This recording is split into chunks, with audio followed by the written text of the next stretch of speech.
إن وعدك حق فليكن.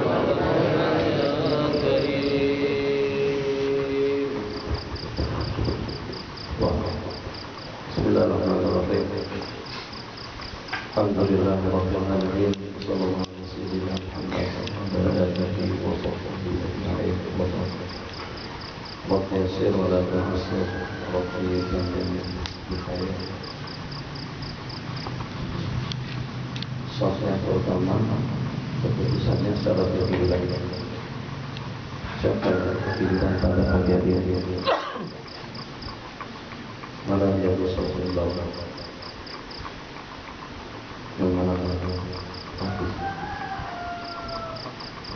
mendapat sesuatu. Mendapat kopiah bersalihin bawah. Sesuatu. Mana lagi?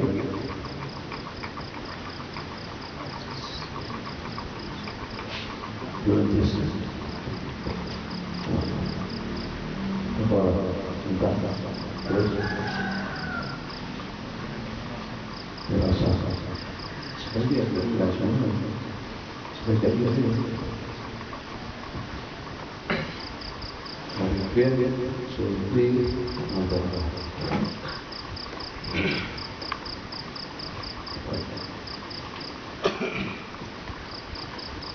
tanah Bismillahirrahmanirrahim.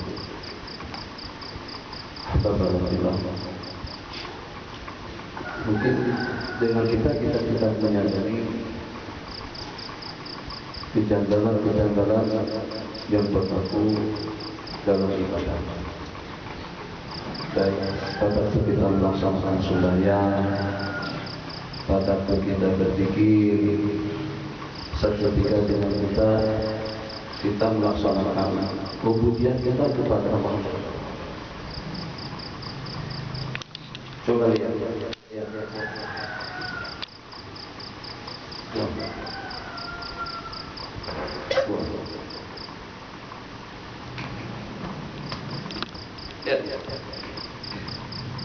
Bagus.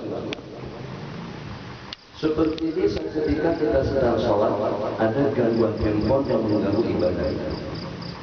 Supaya ingat sepanjang itu, matikan handphone kalau pada waktu kita berzikir atau pada waktu kita beribadah. Lebih kotor daripada itu, akan tercemarkan ibadah kita. Tuh kendaraan putih sedikit saja kalau terkesan dengan kotoran akan jadi jelek. Pakaian yang putih kasihkan saja kita, lihat nggak? Lihat, terkesan nggak? Oh, sudah kelihatan. Ini baru yang warna seperti ini. Coba kalau seandainya warnanya putih seperti baju yang di dalam, ada tinta, dawat, kalat, cat, dan yang sejenisnya akan kelihatan betul.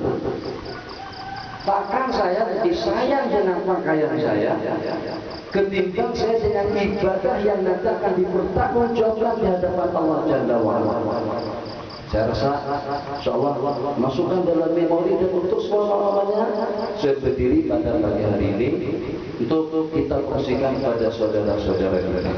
Kita tidak perasa, kita cuma maunya rumah bersih, mobil atau kereta bersih, pakaian bersih, awalan bersih.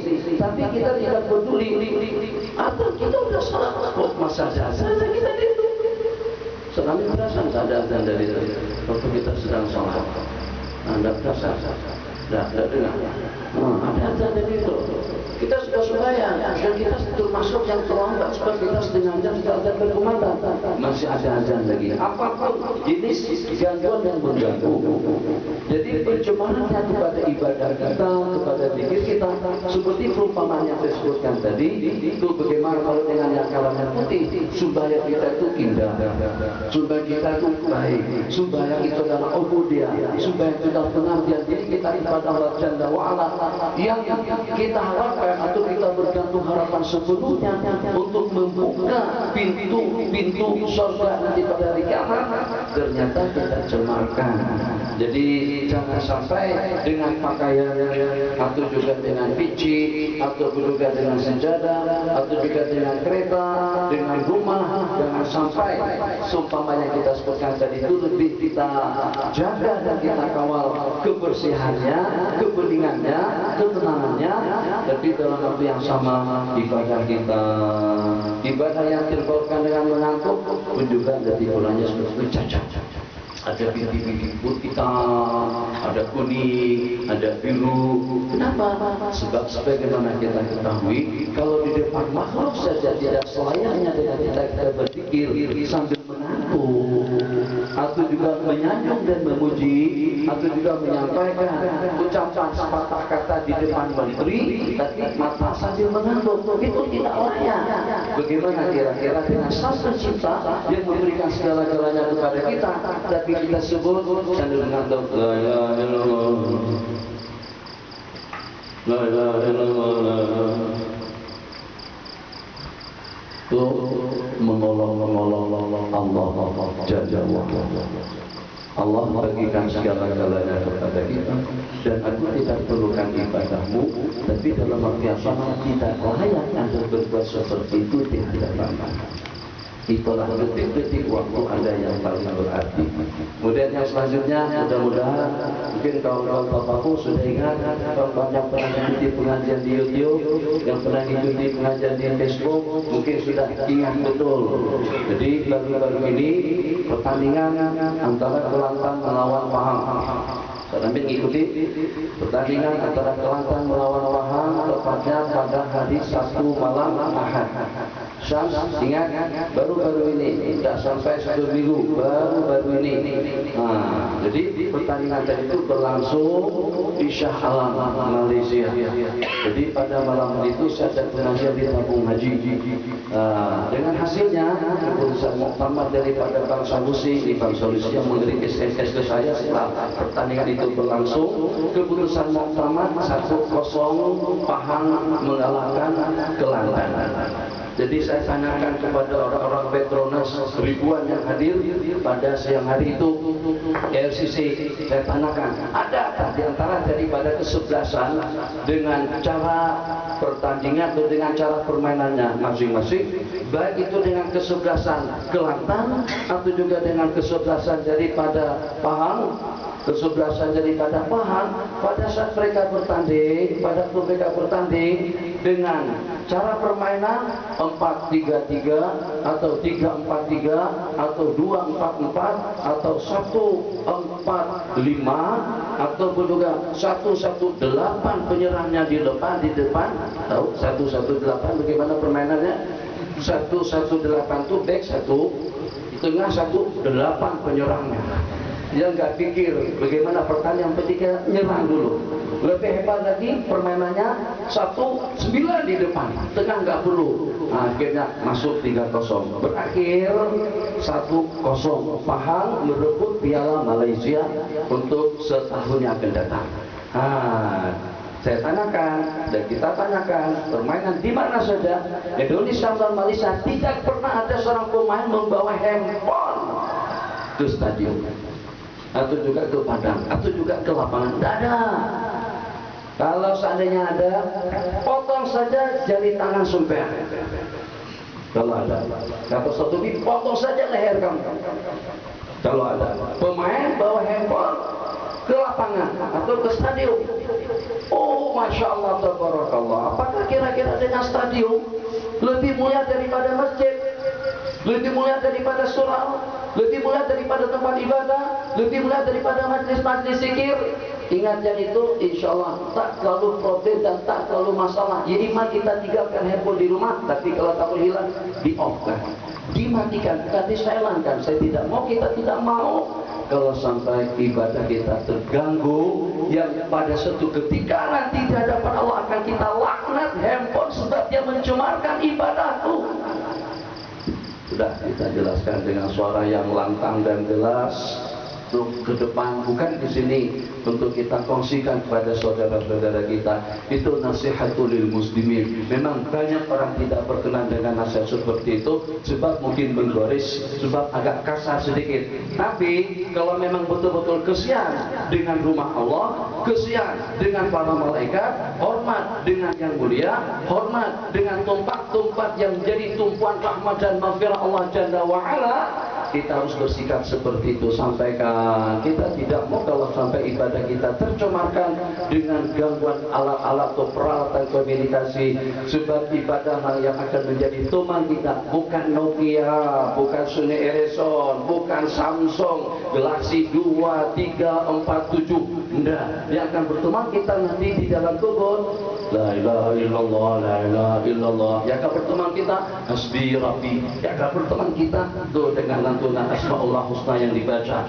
Entah mana tadi baru datang, fikri kenapa baru datang, firasat asli melahirkan.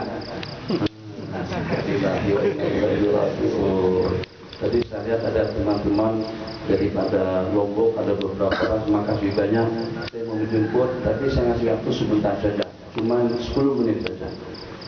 Siapa kira-kira wakil daripada Lombok? Kalau ini lama, dah 2 tahun, 3 tahun, 5 tahun yang lalu, kemarin kita baru dengan salah seorang daripada sahabat kita yang akan taharut, Abu Ihsan, yang sudah taharut tahun kemarin atau 2 tahun yang lalu, saudara kita Habib Amri, yang agak lamaan dikit. Siapa kira-kira daripada Lombok? Abang Azam ada, Zuar ada, Irfan Lombok ada. Kalau dikasih 10-10 kebanyakan, dan kita panggil salah satunya Badrian saja lah. Coba Badrian minta informasi tentang Lombok, tentang pesantren, dan juga tentang dakwah di sana, dan juga tentang jembatan yang menyeberang daripada, bukan jembatan, provinsi, atau juga dengan Permata Berlian atau Mutiara yang katanya sekarang ini menjadi aspal papan juga saya nggak begitu jelas. Oleh Bapak Masykuran, setelah beliau 10 menit untuk pengisian, kita juga mintakan kepada saudara kita Ustaz Aminuddin Sulaiman, bukan kalimat Sulaiman, Sulaiman itu rahasia kita saja, insyaallah. Bapak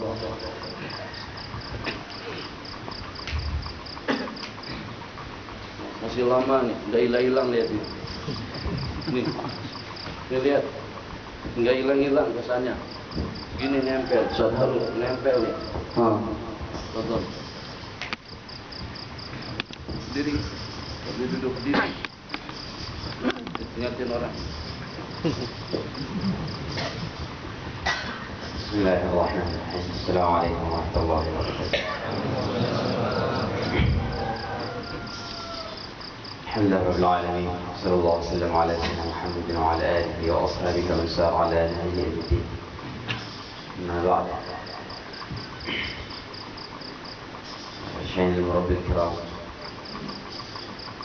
man qad kahat 'ainai bi ra'yati fi hadha as-sabah al-baqir, wa Syekhna Ahmad Abdullah Ta'ala wa jami' masyayikhna wa ashabina al-musyarikin fi darat mubarakah. Alhamdulillah, alhamdulillah, Allah Subhanahu wa Ta'ala masih memberikan taufik kepada kita, dan terutama kepada saya pribadi, masih bisa belajar menyempurnakan perintah-perintah Allah dalam kehidupan saya, bisa belajar dekat dengan para masyayikh kita, lebih khusus masyayikhana ahli ilm wa ahli hilm. Alhamdulillah, Al-Faqih ditakdirkan Allah Subhanahu wa Ta'ala lahir dan besar di Lombok, besarnya di Pulau Jawa. Untuk keadaan Lombok sekarang ini, dari Lombok dalam suasana keagamaan, ya alhamdulillah sama seperti tempat-tempat lainnya. Cuma ada satu sisi ada kemajuan, ada satu sisi yang subhanallah sama-sama merisaukan kita hari ini. Dari segi suasana-suasana termasuk Bali, Lombok sekarang ini Masya Allah, subhanallah, jadi pusat-pusat pelancongan terbuka untuk luar, sehingga turis-turis sekarang sudah masuk ke kampung-kampung. Kemarin saya di depan rumah saya ada 3 turis perempuan pakai motor dengan bebas gitu. Jadi subhanallah,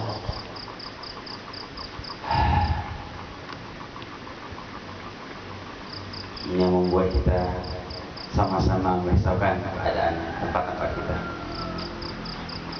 Apalagi sekarang ini Lombok betul-betul diangkat dari segi pariwisatanya, dari Mutiara. Jadi pertemuan-pertemuan untuk Mutiara, kemudian apalagi sekarang ada di Lombok Utara ya, dekat tempat Ustaz Irfan itu, kita ada 3 gili gitu, gili terawangan, gili air dan gili minum. Kalau gili terawangannya itu memang semuanya nerawang semua, memang kelihatan semua. Jadi kalau orang dari turis biasanya mereka nggak akan ke Lombok, mereka langsung ke Terawangan dari Bali. Ini, jadi dia satu pulau kecil di pinggiran Lombok. Nah itu subhanallah jadi pusat pelancongan internasional. Kalau Jakarta hari-hari memang berbis-bis ke sana. Dan subhanallah, ya jadi turis lokal di pantai. Kemudian yang kemarin, jadi 1,5 bulan sebelum konferensi APEC yang di Bali, itu subhanallah, itu ada 200 pendeta datang di Lombok untuk buat musyawarah ala mereka. Ternyata 1,5 bulan setelahnya baru di Bali. Tapi subhanallah, itulah umat-umat kita tidak tahu mereka yang digerogoti. Kemudian keadaan di sekitar Lombok juga sekarang rata-rata tanah yang semua sepulau Lombok itu pinggirnya sudah tidak ada punya orang kita, semuanya dibeli orang-orang asing semua ada. Rata-rata sampai di penghujung Lombok. Saya tanya kemarin, Pak, ini bukit ini sudah ada yang beli, orang mana? Orang Italia, ini mana? Orang Jerman, ini mana? Orang Subhanallah. Jadi orang-orang kita sana jadi budak-budak aja sekarang. Ini mereka jadi yang servis di hotel-hotel. Subhanallah, kasihan. Maka sebenarnya orang-orang Hindu yang ada di Lombok, mereka itu sebenarnya cinta dengan Islam. Kemarin ada satu jemaah dikirim 4 bulan sebelum ada konferensi APEC di Bali itu. Jadi mereka jalan kaki keluar 4 bulan di Bali. Itu Masya Allah, kemana mereka pergi polisi kawal terus. Jadi dia bilang Masya Allah, nggak dikasih itikaf, tapi mereka emang imannya kowi betul. Jadi malah yang disuruh melarang itu pergi disuruh keluar. Bapak ini Islam atau tidak? Mau itikaf di sini. Digituin. Betul-betul itu subhanallah. Sehingga alhamdulillah sekarang beberapa daerah di pesisir Bali dan di Bali sendiri, alhamdulillah, kalau dulu mungkin 10 tahun yang lalu kita susah jadi masjid, tapi sekarang Masya Allah masjid itu banyak sekali khusus di pinggiran Bali. Dari Lombok kalau kita mau nyebrang ke Jawa, ada pantai bagian utara dekat Singaraja terus ke situ. Itu rata-rata Masya Allah masjid sudah sangat banyak sekali. Nah, kemudian kemarin jadi ada satu orang, subhanallah, ada orang Bali datang ke jemaahnya. Dia datang, kemudian dia bilang, Bapak mau nggak kawin sama anak saya dulu? Jadi dia tawarkan anak dia ini masih Hindu. Dia bilang, Bapak kawin sama anak saya. Dia bilang, oh anak Bapak kan Hindu. Enggak, kalau Bapak mau saya kawinkan, nanti dia Islam dulu baru dia kawin. Jadi akhirnya jamaahnya tanya, kenapa Bapak? Itu kan banyak orang Islam yang lain, kenapa tawarkan saya? Dia katakan, saya mau orang Islam yang betul-betul bertanggung jawab dengan agamanya. Jadi sebenarnya mereka sangat terkesan dengan ahwal, akhlak, karena mereka tidak punya syariat, mereka tidak punya akhlak. Indana syariah, indana akhlak, indana ruhiyah, mereka tidak punya. Jadi mereka sangat suka sekali dengan orang-orang Islam sebenarnya, dan mereka tidak ada masalah. Apalagi dengan orang Lombok, mereka sangat terbiasa sekali. Maka alhamdulillah ini yang kita buat setiap hari, dan mobil khusus kepada untuk menjaga teman-teman kita yang baru pulang dari mondok. Biasanya mereka hilang dari ilmu, hilang dari dakwah, hilang dari amal. Hanya kita setiap bulan sekali teman-teman mutakharirin itu kita buat dengan pondok-pondok yang lain juga, kita kerjasama. Kita kumpul 20 orang, kelompok kita bagi 12. Kita bagi 12, jadi 12 kawasan. Satu kawasan kita datang ke beberapa pondok pesantren situ. Kita datang ke mereka, karena rata-rata pondok-pondok di Lombok sekarang sudah sangat minim belajar kitabnya. Semua sudah mau cari Aisyah saja. Yang jadi himmah untuk ilmu memang lagi turun-turunnya kan. Ya, kecuali beberapa pondok-pondok yang Allah SWT menjaga sampai hari ini. Itu ahwal di secara dakwah. Kemudian secara pribadi, anak masih 3. Masih 3, istri ada 2. Alhamdulillah, masya Allah, dan alhamdulillah sekarang ikut di atas. Sekarang katanya kangen sama zikir sama ngaji di Bogor. Akhirnya anaknya ditinggalin, santri ditinggalin semua. Semoga 3 hari ini Allah Subhanahu Wa Taala berikan kepada kami kekuatan dan pengalaman yang subhanallah yang tahun kemarin.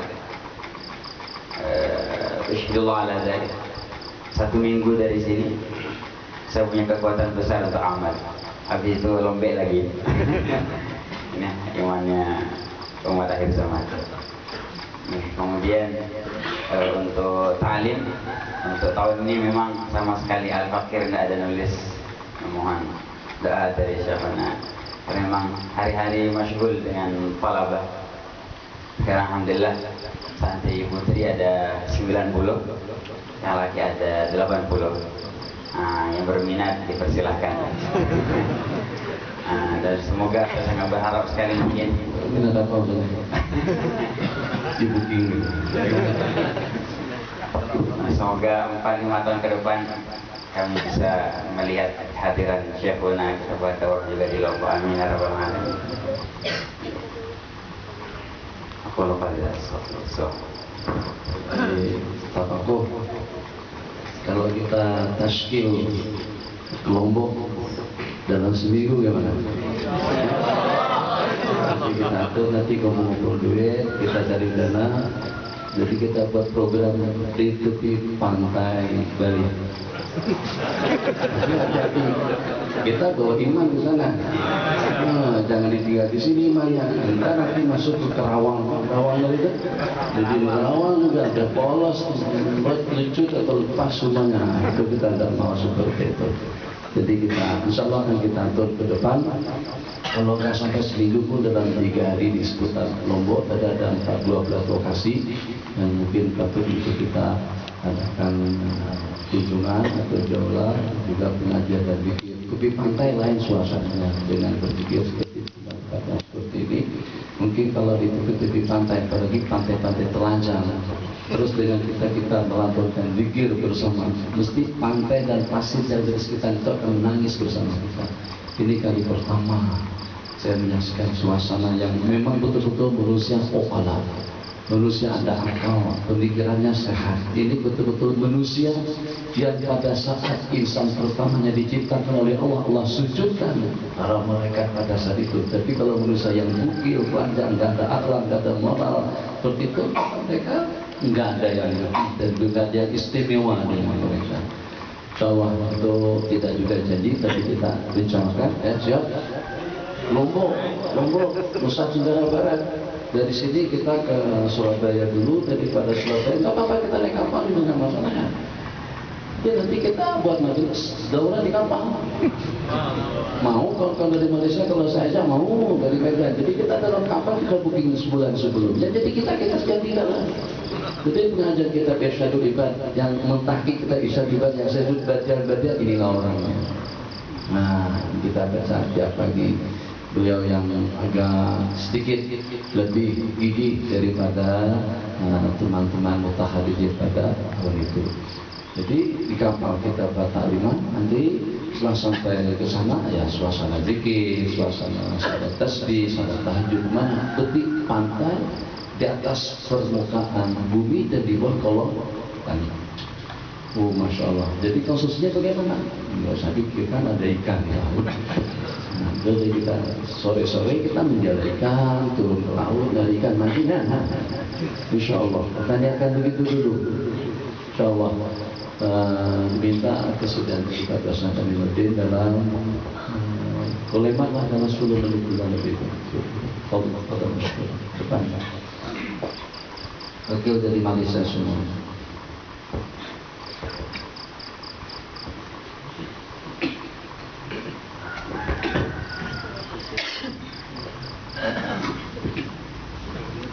Assalamualaikum warahmatullahi wabarakatuh. Bismillahirrahmanirrahim. Alhamdulillahi rabbil alamin. وبه نستعين على أمور الدنيا والدين والصلاة والسلام على سيدنا مولانا محمد النبي الرحمة هادي الأمة كاشف الغمة إمام الأئمة قيمة كل قمة وعلى آله وأصحابه ومن تبعهم بإحسان إلى يوم القيامة أما بعد اشرح لي صدري ويسر لي أمري واحلل عقدة من لساني يفقهوا قولي ولا حول ولا قوة إلا بالله العلي العظيم. بلادنا الفاضل شيخنا العلامة الفقيه والمفيد فضيلة الشيخ محمد نور الدين حفظه الله تعالى ونفعنا بعلومه في الدارين آمين. Seterusnya al-ikhwah wal akhwat muslimin dan muslimat dikasih sekalian, dalam masa beberapa minit saya diberikan peluang untuk berbicara pada pagi ini dan saya tidak ada istiadat persediaan untuk berbicara karena saya datang untuk mendengar dan mengambil istifadah daripada pengajian kita di sini selama beberapa hari dan seorang ulama